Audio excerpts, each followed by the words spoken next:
Hello everyone, फिर से आप लोगों का एक बार स्वागत है मेरे इस यूट्यूब चैनल पे। तो आज हम लोग देखेंगे जो इंटरनेट, इससे पहले वाले वीडियो लेक्चर को मैंने बताया था इंटरनेट क्या होता है, आईपी एड्रेस क्या होता है, और मैंने यूनिफॉर्म रिसोर्स लोकेटर के बारे में बताया था, कैसे हम डोमेन देखते हैं, टॉप लेवल डोमेन समझते हैं, अब आईपी एड्रेस में कितने से कितने के रेंज के बीच होना चाहिए, उसी हम आगे देखने वाले हैं। और अलग अलग टर्म्स देखेंगे इंटरनेट से रिलेटेड जो भी है ना, पूरे इस वीडियो लेक्चर में क्लियर करने वाले हैं। तो चलिए फिर स्टार्ट करते हैं। सबसे पहले देखते हैं SSL क्या होता है। SSL का फुल फॉर्म तो पहले याद रखेंगे, सिक्योर सॉकेट लेयर्स। इसका काम क्या है? SSL is a secure encryption web portal use to make data safe and transmitted over the internet. तो इंटरनेट में हम क्या है, ट्रांसमिटेड के लिए यूज़ करते हैं, जो क्या करता है, डाटा को सिक्योर करके रखता है। मतलब ये क्या है, सिंपल से एक प्रोटोकॉल है, ये वेब प्रोटोकॉल है ये। तो फुल फॉर्म तो याद रखेंगे इसका, सिक्योर सॉकेट लेयर, नॉर्मल चीज़ है ये, बस याद रखना फुल फॉर्म। अब आते हैं वेब होस्टिंग का। वेब होस्टिंग क्या होता है? तो a web host is a business या company that offer space, storage and connectivity in order to enable a website to be viewed by internet user. तो वेब होस्टिंग मतलब जो भी कंपनीज है, जो हमें क्या देता है, स्पेस देता है, स्टोरेज देता है एंड कनेक्टिविटी देता है। क्या करता है, वेबसाइट को हम इंटरनेट पे ओपन करने के लिए इंटरनेट यूज़र्स को, उसको बोलते हैं वेब होस्टिंग। ठीक है, बिजनेस या फिर कंपनी, जैसे कि हम लोग बोलते हैं ना, माइक्रोसॉफ्ट कंपनी है एक, वो क्या करता है, हमें स्पेस भी देता है, स्टोरेज भी देता है, कनेक्टिविटी देता है इंटरनेट में कनेक्ट होने का। तो एक क्या है, वेब होस्टिंग है, जो हमें वेबसाइट को एक्सेस करने का या फिर यूज़ करने का जो हमें दे रहा है ना, जो ऑफर दे रहा है, या फिर जो स्टोरेज दे रहा है, स्पेस दे रहा है बोलेंगे। ठीक, वो क्या कहलाता है आपका, वेब होस्टिंग कहलाता है, जो हमें देता है ये चीज़। वेब सर्वर क्या होता है? The term web server refer to a specialized computer system or dedicated server specifically designed to host or deliver website। तो वेब सर्वर क्या है? स्पेशलाइज कंप्यूटर एक सिस्टम है ना, जो डेडिकेटेडली सर्वर देता है हमें, dedicated server specially design to host और डिलीवर वेबसाइट। तो कोई भी वेबसाइट है ना, या वेबसाइट्स हैं जितने भी, उसको हमें डिज़ाइन, हमें क्या करता है, एक्सेस कराता है, ये भी बोलेंगे वेब सर्वर। सर्वर के थ्रू एक नेट कनेक्टिविटी बोलेंगे, सिंपल सी बात है, इंटरनेट कनेक्टिविटी है जो वेब सर्वर है। जैसे कोई भी ऑफिस होता है, उसमें एक सर्वर यूज़ होता है, जिसके थ्रू हम क्या करते हैं, डिफरेंट डिफरेंट वेबसाइट्स को ओपन कर सकते हैं कंप्यूटर सिस्टम में, स्पेशलाइज कंप्यूटर सिस्टम। और उसको हम क्या कर सकते हैं, इसलिए उसका डिज़ाइन तैयार कर सकते हैं। तो जो होस्ट है, जो कंपनी हमें नेट दे रहा है, वेबसाइट को ओपन करने का ऑप्शन दे रहा है, और वेबसाइट्स के बीच में क्या करता है, डिलीवर करने का काम करता है वेब सर्वर।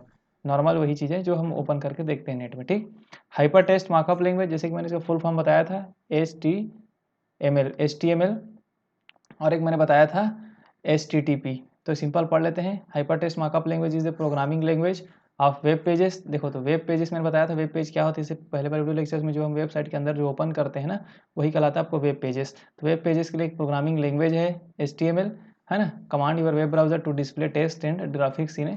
तो HTML क्या करता है, कमांड करता है वेब ब्राउजर को डिस्प्ले करने के लिए जो भी हम टेस्ट जो हम देखना चाह रहे हैं उसमें। ठीक है, HTML stand for the hyper text markup language. It is well known markup language use for the web page development. तो वेब का पेज डेवलपमेंट करने के लिए हम लोग क्या करते हैं, HTML का यूज़ करते हैं। ये पॉइंट आप याद रखेंगे। वेब पेज क्या कर रहे हैं हम लोग, डेवलप कर रहे हैं। मान लो जैसे कि हम लोगों ने देखा, कोई भी वेब को हमने ओपन किया किससे, गूगल क्रोम से हमने ओपन किया। तो गूगल क्रोम से ओपन करके हम देखते हैं बहुत सारे डिफरेंट डिफरेंट इसमें वेब पेजेस मिलता है हमें, अलग अलग साइट्स मिलते हैं ना, वेब पेजेस। तो वेब पेजेस जो मिलेगा, तो इसको डेवलप करने के लिए, मतलब वेब पेजेस बनाने के लिए हम लोग क्या, किस लैंग्वेज के यूज़ करते हैं, तो HTML हाइपरटेक्स्ट मार्कअप लैंग्वेज के यूज़ करते हैं वेब पेजेस को क्रिएट करने के लिए, डेवलपमेंट करने के लिए। तो ये पॉइंट आप याद रखेंगे। हाइपरटेक्स्ट मार्कअप लैंग्वेज या फिर HTML को क्या होता है, ये वेब पेज को डेवलपमेंट में यूज़ होता है। अब आते हैं HTTP, द क्लाइंट सर्वर या protocol use to exchange hypertext document is called HTTP। तो जो हम HTML के थ्रू जो हमने वेब पेज डेवलप किया है, जिसको हम लोग इंटरनेट पे अपलोड किए हैं ना, उसको ट्रांसफ़र करने का काम, या क्लाइंट से, मतलब जो सर्वर है, सर्वर मतलब कोई कंपनी से जो वेब पेज डेवलप किया है, उसको हमें क्लाइंट तक पहुंचाना है। हम जो कोई भी PDF हम डाउनलोड करते हैं, कोई भी डॉक्यूमेंट हम इंटरनेट से डाउनलोड करते हैं, तो किसी के द्वारा वो अपलोड किया होता है। तो जो अपलोड किया होता है वो HTML लैंग्वेजेस में होता है, हाइपर टेक्स्ट मार्कअप लैंग्वेज, जिसको कंप्यूटर या फिर नेट आपका समझता है, फिर वो हमारे तक पहुँच जाता है। तो पहुँचाने का काम क्या है, HTTP का काम है, डॉक्यूमेंट्स को एक्सचेंज करने का काम, किसके बीच, क्लाइंट और सर्वर के बीच। ठीक, the main thing you need to know that HTTP is a language spoken between your web browser. किनके बीच के है ये, वेब ब्राउजर जिसे बोलते हैं हम लोग, क्लाइंट का सॉफ्टवेयर जो हम यूज़ करते हैं जैसे Google Chrome, and web server, server software पे जो कंपनी बनाने वाली है उनके बीच का क्या होता है, ये कम्युनिकेशन का काम करता है। ठीक, कम्युनिकेट करता है, लिखा है ना, they can communicate which each other and exchange file. तो HTML का काम क्या था, वेब पेज के डेवलपमेंट में काम आता है, जबकि HTTP का काम क्या है, वेब पेज को ट्रांसफ़र करने का काम करता है। जो डेवलपमेंट हो चुका है उसको अलग अलग जगह पे क्लाइंट और सर्वर के बीच में या फिर कंपनी या बिजनेस के बीच में, क्लाइंट कंपनी के बीच में ट्रांसफ़र करने का काम करता है। ठीक है, तो HTTP stand for the hyper text markup protocol. It is a great means of the data communication for the world wide web. तो डाटा को कम्युनिकेट करना, जो डाटा हमने बना दिया है HTML के थ्रू, उसको कम्युनिकेट करता है किसमें, वर्ल्ड वाइड वेब में। वर्ल्ड वाइड वेब मैंने बताया क्या है, ये एक कलेक्शन है वेबसाइट्स का। क्लियर, एक सिंपल एग्जांपल ले लेते हैं हम लोग to understand this difference HTML and HTTP का काम। तो देखो हम नॉर्मली हम सोचते हैं कि HTML मान लेते हैं एक सी लैंग्वेज है, और जब आपको HTTP एक फाइल ट्रांसफ़र प्रोटोकॉल है, FTP है, तो हम क्या करते हैं, कुछ भी लैंग्वेज सी में प्रोग्रामिंग करते हैं, सी लैंग्वेज में कुछ रिटर्न करते हैं ना, तो जो and then one can transfer this C program from server to client using FTP। तो हम नॉर्मली जो सी प्रोग्रामिंग मान लेते हैं, सिंपल यहाँ पे लिखा है कि HTML हमारा क्या है, प्रोग्राम सी है। तो प्रोग्रामिंग सी के थ्रू, सी लैंग्वेज के थ्रू हमने कुछ लिखा, कुछ फाइल है ना, कुछ फाइल बनाए या फिर कुछ डॉक्यूमेंट बनाए सी लैंग्वेज के थ्रू।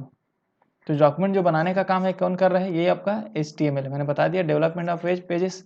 उसके बाद इसको सर्वर में पहुंचा देते हैं और फिर ट्रांसफ़र करते हैं क्लाइंट्स के बीच, अलग अलग लोगों तक पहुंचाने का काम आपको करता है फाइल ट्रांसफ़र प्रोटोकॉल। तो same way web pages which are mostly HTML pages, जो वेब पेजेस होता है क्या मोस्टली केस में HTML पेजेस होता है, are written in HTML and this web pages are exchange between server and client using HTTP। तो since HTML is a language and HTTP is a protocol, तो इसलिए क्या होगा, HTML क्या है, लैंग्वेज है, कंप्यूटर का लैंग्वेज है वेब पेजेस को डेवलप करने के लिए। अब HTTP क्या है, एक प्रोटोकॉल है, ट्रांसफ़र होने का प्रोटोकॉल है, एक टर्म्स रूल्स है मान के चलेंगे।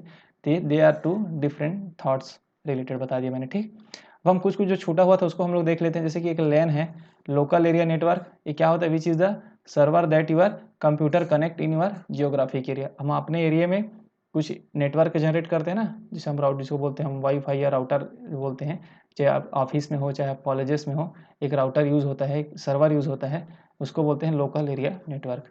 PPP point to point protocol is the set of rules that allow your computer to use internet protocol using a phone and line model. तो PPT क्या है, पॉइंट टू पॉइंट प्रोटोकॉल है जो computer को अलाउ करता है internet का use करने। मतलब प्रोटोकॉल जहाँ पे आया है, प्रोटोकॉल का मतलब होता है रूल्स, है ना, ये प्रोटोकॉल, इसका प्रोटोकॉल में रूल्स है। URL मैंने बता दिया अपने प्रीवियस वीडियो लेक्चर में, यूनिफॉर्म रिसोर्स लोकेटर डिटेल में मैंने बताया है। USB यूनिवर्सल सीरियल बस, है ना, ये भी एक कम्युनिकेशन है किसके बीच, डिफरेंट डिफरेंट डिवाइस के बीच। आपने देखा होगा USB हम यूज़ करते हैं जिसे बोलते हैं पेन ड्राइव। ठीक है, पेन ड्राइव यूज़ बोलते हैं ना, पेन ड्राइव क्या करता है, डिफरेंट डिफरेंट डिवाइस के बीच उसको कनेक्ट करके हम डाटा का ट्रांसफर कर सकते हैं। तो वही चीज़ है कम्युनिकेशन करने के लिए यूनिवर्सल सीरियल बस, ये आपको याद रखना है, इंपॉर्टेंट इसका फुल फॉर्म। VR होता है एक वर्चुअल रियलिटी। तो वर्चुअल रियलिटी क्या होता है, VR टेक्नोलॉजी बोलते हैं हम लोग। VR टेक्नोलॉजी जो 3 डायमेंशनली सीन हमें दिखाता है। अगर हम VR टेक्नोलॉजी का अगर ग्लास हम लगा लेते हैं अपने आँख पर, है ना, तो हमें क्या दिखता है, इमेज 3D इमेज दिखाता है। तो virtual reality is simulate a 3 dimensional scene on the computer and has the capability of interaction. They is widely use in gaming. तो मेनली यूज़ किस में होता है, ये गेमिंग में यूज़ होता है आपका VR टेक्नोलॉजी का। बहुत सारे मोबाइल्स में होता है VR technology, virtual reality technology. तो यूज़ क्या है इसका, 3D में, 3D के फॉर्म में देखने में, है ना, 3 डायमेंशनल सीन देखने में होता है। VRML virtual reality markup language allow the display of 3D image. तो ये क्या हो गया, एक लैंग्वेज हो गया।